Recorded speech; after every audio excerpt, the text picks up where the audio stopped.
Okay. Can you tell me a little bit about sensory integration therapy? Yes. It's sensory integration is basically working at obviously the sensory systems, but the neurological piece of it is that at midbrain level, the sensory systems are organized before they really go to the cortical level, or before that we actually can use them to connect with the muscles.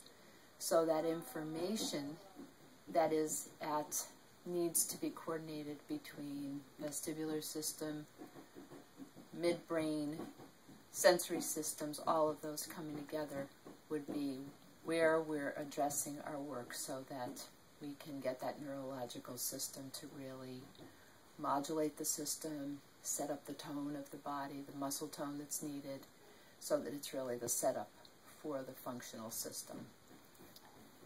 Okay. So. No, that's good. That's good. Okay. Perfect.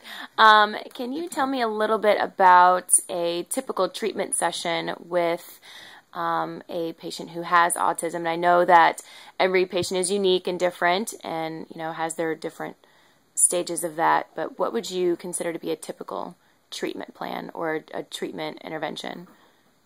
Okay. Well, I explained sensory integration to be the process of the sensory information coming together.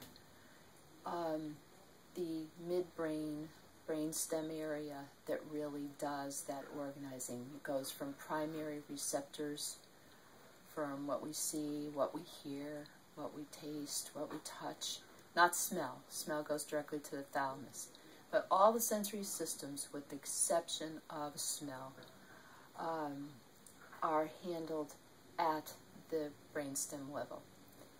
So we know that the brainstem's own innervation, so to speak, what is needed by that brainstem area is for the vestibular system giving us information about the body, the positions that it's in, that brainstem area then has to coordinate that with the proprioceptive system and the tactile system.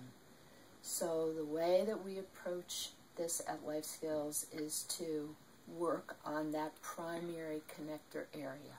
We're setting up the system that allows the brain stem, that midbrain area, to do the work that it needs to do by getting the integration of the information it needs.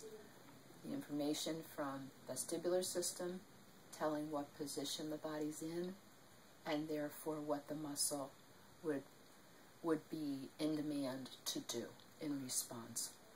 So we work on a very developmental model where I do not just spin kids and do things that are like high vestibular stimulation things. I work on a more developmental model where we would start with vertical things, and I might use something like using the ball, using vertical movement, and expecting the kind of co-contraction that this would require. Not just bouncing. It's not the idea of what movement do I have, but what that movement is eliciting in terms of a muscle response. So a lot of the times the kids will come in with low, or even an adult might have low tone, and you see a lot of locking, you see a lot of extension in the hips to really just stabilize, but not using active co-contraction. And so we're looking for that kind of response. So I would use vertical movement. I might use something like a ladder that brings vertical things. We make mountains. We make something like this mat. Inside it is a ball, and we're using vertical movement, vertical movement, vertical movement until the time that I get the contraction the co-contraction responses I want. And then we might move into something like platforms. We're using where someone would be in an upright position at some point to have forward-backward movement.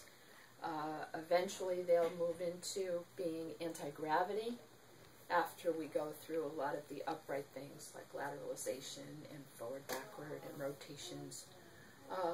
so that it's all about movement that I not only set them up with, but that doing it at the rate where they're able to do the response that is saying that proprioception is really coming in, because it's from that they're going to get the feedback.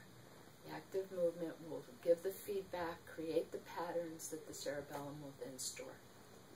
Okay, and what do you see as being beneficial for these patients with autism? How do you, I guess,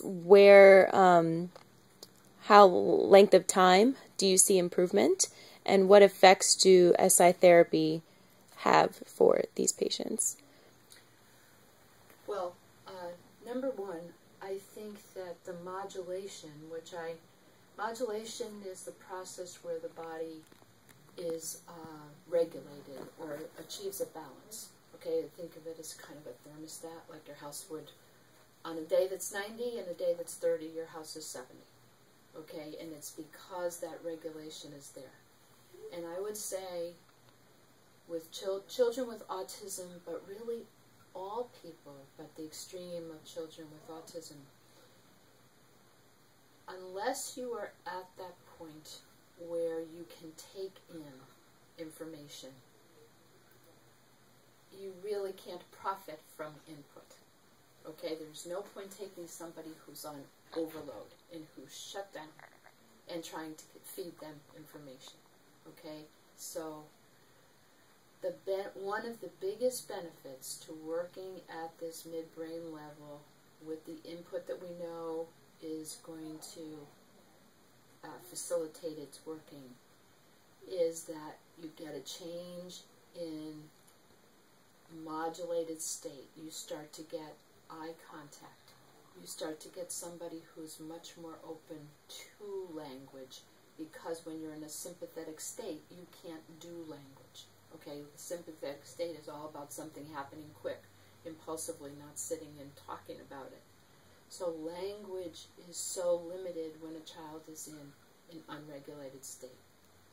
So one of the first, and has to be the most primary things we do, is to constantly bring that system to a modulated state so that they can then be ready to have input. Okay? Ultimately, you're going to see someone who has more feedback from their system. You're going to have more postural responses, more tonal responses, and those give the feedback to the system that starts to ground them. We work a lot with oral motor because development goes top to bottom. Okay, and top to bottom, core to extremities. So we work with the mouth a lot to bring an awareness there.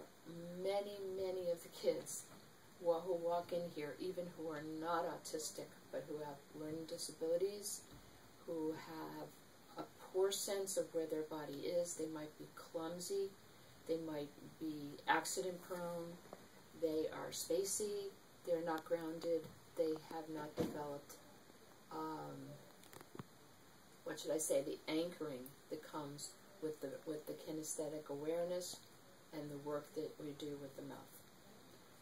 So you see a tremendous grounding. You see that eye contact start to come in. You start to see eventually someone who's not so rigid, because the stubbornness, a lot of our kids are diagnosed with oppositional defiance, because they refuse to do things, they look like they're disobedient, and in fact, they can't figure out how to initiate something. They can't figure out how to initiate it, how to sequence it, because they have no sense of their body and what kind of feedback they need to even get. What we call motor planning. Praxis is motor planning, where you can take responses and just they start to happen automatically. Okay, that motor memory has been built up enough from the patterns being reinforced. Okay, as you get proprioceptive feedback, and that is a repetition of that same, you start to get patterning. And as you get the patterning, you start to have an arsenal, so to speak, that's banked there of motor memories that you then can grab, as opposed to having to figure everything out at that moment in a cortical sequential step. The automaticity means that a lot of those systems are working together. When you have that ability, then when someone suggests doing something, you have patterns that are already there to be used. So you see a change in the kids being able to interact with another person or follow a directive, be able to take a body. One of the changes that you see a lot of our kids, they, well, of course, they flap. They do things like touching everything, putting everything in their mouth. They're in a constant state of seeking because the information doesn't get, the sensory information doesn't get discriminated from the beginning. So you start to see, instead of someone touching everything to have stim, you start to see them use a hand. Because that hand, after the mouth comes in, the hand comes in because of the whole hand-mouth connection, or hand-face connection. So you start to see the hand being used. You start to see them stay in one place for longer because they're getting feedback from what they're doing. In gross motor ways, you know, you start to see a stability where someone now can hold, now gets feedback, can start to enjoy things. We had a boy who was on the spectrum who actually rode a bike without training wheels, and one day the click happened. All these things, just you work on them for months and months and months and months, and at a certain point it's like a click, like something just comes together. And this boy had this click one day, and it was just like his body, he had been going up these beanbags, up to these monkey bars, and had all these beanbags, and it was like this painstaking kind of going up and doing it over and over. And this was a day after months and months of working. I'm not saying it happened that one day. And his mom and I were talking, and all of a sudden he came down the beanbag, and he just did it automatically. It was just like chung chung chung chung chung, and we both looked, and it was like he had gotten feedback as to what. And he came in the next time, and his mom said he had told her, you know, Mom, riding a bike is fun. So he had been riding a bike, but all with visual cueing, and not having that proprioceptive feedback, just like obviously working all the time to figure out what to do. He was a brilliant kid, and that is one of the things about our kids. A lot of them are very smart, and so they use a lot of cortical compensation, you know, for what doesn't happen automatic, because that's the whole thing of that brain stem, is like it's an animal brain just making everything happen automatically. And a lot of our kids don't have that. That's another big difference, that they have anxiety a lot because they have to perform but really don't have feedback on how to do it. So they have to figure it out. The person next to them in the class doesn't have to figure it out. They could be less smart, but all the automaticities there, and you know, they can perform when our kids can't. Our kids have to put it in a linear form. So you start to see some of that, and much less anxiety, much less hanging on to somebody else's body, like their moms, because they now have a body with feedback themselves. So I think the SI, to kind of maybe go back, the SI is the way of not giving all the skills, but of setting up the neurological systems that then allow you to get the feedback, to be able to